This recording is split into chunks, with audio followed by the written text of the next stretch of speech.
રાજકોટના ધોરાજીમાં ઓનલાઈન મિત્રતા બાદ સ્પેશિયલ મુલાકાતના બહાને લોકોને ઉપલેટા બોલાવી લૂંટ અને બ્લેકમેલ કરતી હની ટ્રેપ ગેંગનો પર્દાફાશ થયો છે. ગેંગ ભોગ બનનારા અશ્લીલ વિડીયો બનાવી વાયરલ કરવાની ધમકી આપી રૂપિયા પડાવતી હતી.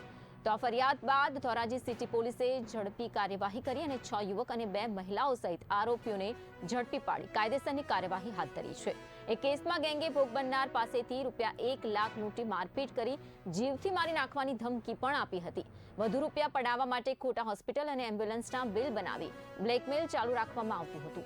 પોલીસે ચિરાગ મેવાડા, નિકુંજ ડોબરિયા, પ્રતિક ગજેરા, હર્ષ રાઠોડ, નીલા ભાલોડિયા અને રાણી દરજી સહિત આરોપીઓને ઝડપી પાડી ભારતીય ન્યાય સંહિતા 2023 હેઠળ બ્લેકમેલ, લૂંટ, ધમકી અને મારપીટ સહિતની ગંભીર કલમો હેઠળ ગુનો નોંધ્યો છે. પોલીસે જનતાને ચેતવણી પણ આપી છે કે અજાણ્યા લોકો સાથે ઓનલાઈન મિત્રતા કરતી વખતે સાવચેત રહેવું. બ્લેકમેલ કરીને એમના પાસેથી ગૂગલ પે મારફતે 1 લાખ રૂપિયા કઢાવવામાં આવ્યા. એમાં આરોપીઓ જે સામેલ હતા તપાસ પાછળ આ મળ્યા છે ચિરાગ પટેલ, નિકુંજ પટેલ, પ્રતિક નટવરલાલ ગજેરા, રઘુ રાઠોડ અને એમના સાથે 2 બીજી મહિલાઓ રાણીબેન અને નીલાબેન.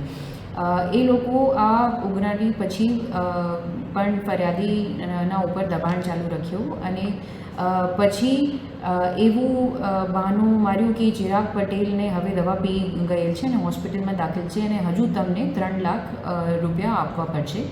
અને પછી ફરિયાદીને એમ્બ્યુલન્સના અને હોસ્પિટલના બિલ મોકલી ધમકી આપી ફરિયાદી પાસેથી વધુ નાણાં પડાવવાનો પ્રયત્ન કરવામાં આવ્યો.